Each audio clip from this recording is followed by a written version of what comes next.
Imagine being trapped, not just in a tower, but in your own life, where every step forward feels like you're sinking further into despair.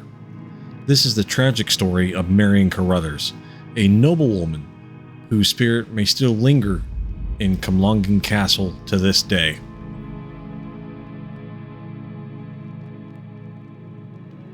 What's up, everybody? Andrew here. Thank you for checking out the video.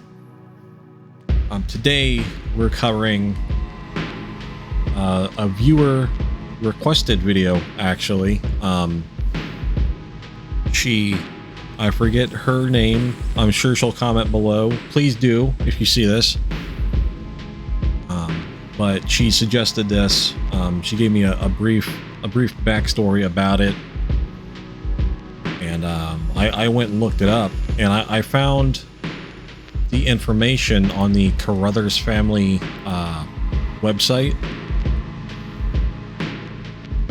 Most of my research was pulled from there. I found some bits and bobs elsewhere on the internet, but this is what I was mostly able to piece together. Now, mind you that some of this could be wrong. I'm not saying that this is in any way at all fact, but this is what I was able to kind of piece together. So let's get into it. And I'm sorry if any of my pronunciations are off.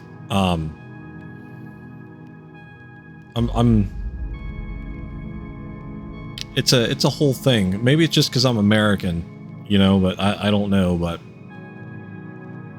I read it like it's spelled, and I'm not sure. I know that words over there in that part of the world, especially Welsh, like I've seen some Welsh signs online, and I'll read it one way and then it's said completely differently. So forgive me while I try to get through this. Comlongon Castle, located near Dumfries, Scotland, has stood since the 15th century. Built as a defensive fortress, it has weathered the tides of war and time.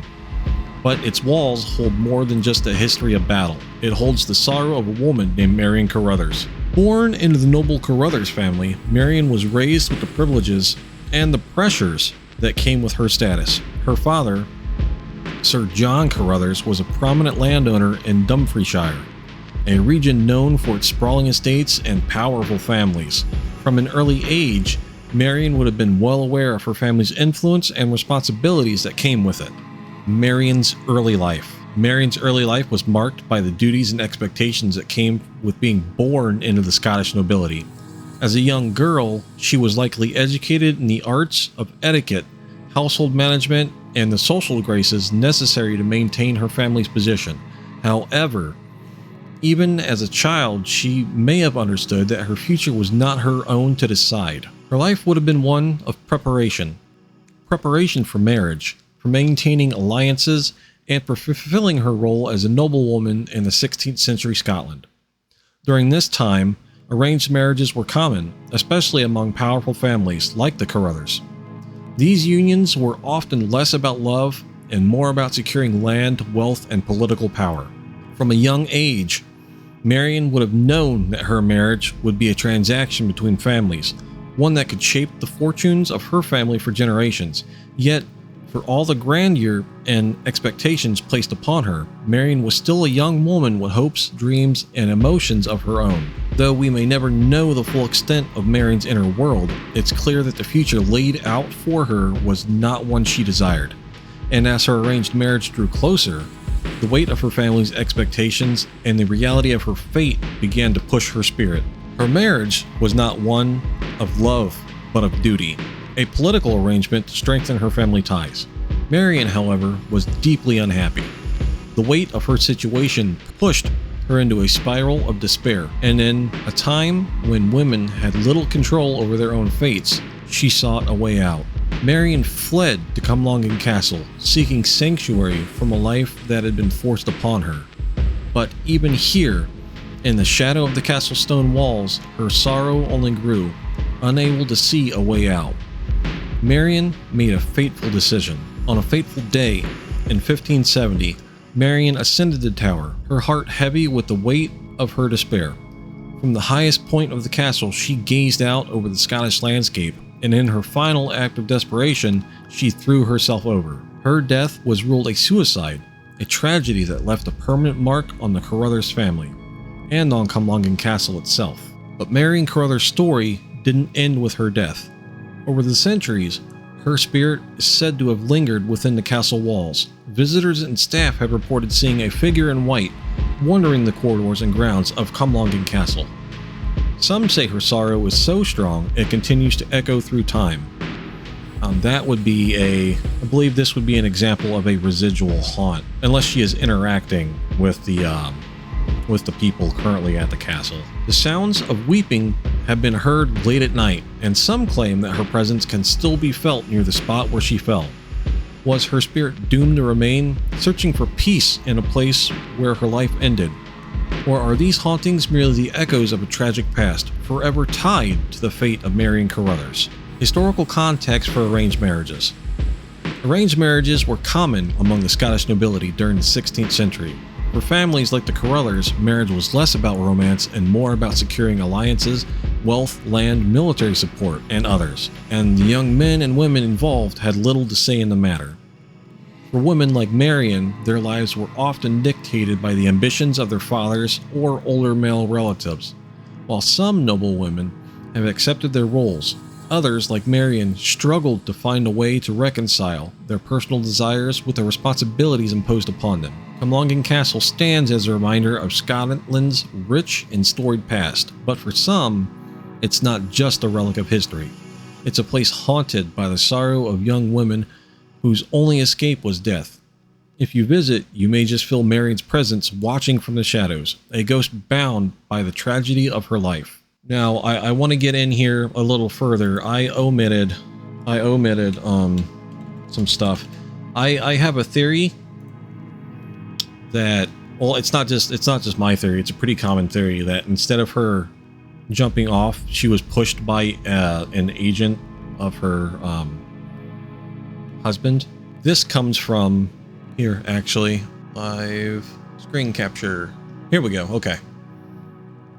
This comes from the Carruthers family website. This was my main source. If you want to learn more about it, this would be a good place to check it out. It's got a lot of history.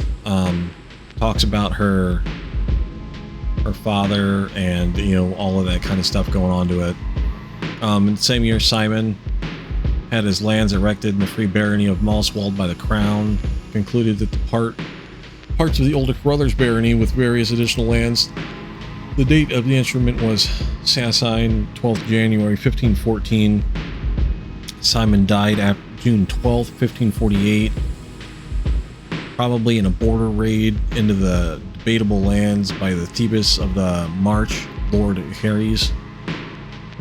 Queen Mary granted Sir Douglas of Drumlanrig ward and marriage of Simon's two daughters. This would have been Marion. He paid £3,000 cash to secure their inheritance and therefore was charged to support and maintain them until they reached marriageable age, which was super early on in those days. I'm talking about maybe 13, 14, basically right after puberty.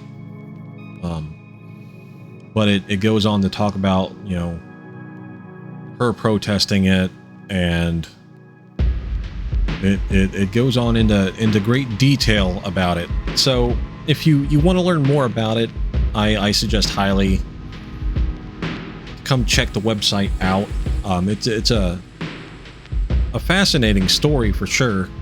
I enjoyed looking into it. It's a tragic story, but it's worth looking into. But anyways, guys, I think that's going to do it for today. What do you think? Is Marion still haunting Comlongon Castle, or is it just a legend? She had a short, kind of sorrowful life. Like, I feel bad for people of those times, and like I realized that it was a sign of the times, but they had hard lives no matter what. We have it so good here in the modern age, and I love reading about stuff like this. I read about the War of the Roses all the time. Like, I know it's not, it's actually, it has a little bit to do with Scotland, but that itself is a fascinating story. Yeah, if you guys liked the video, you know, comment down below. Let me know what you think of it. I will see you guys in the next one. Dust in your eyes like the water. As the tide, it consumes me.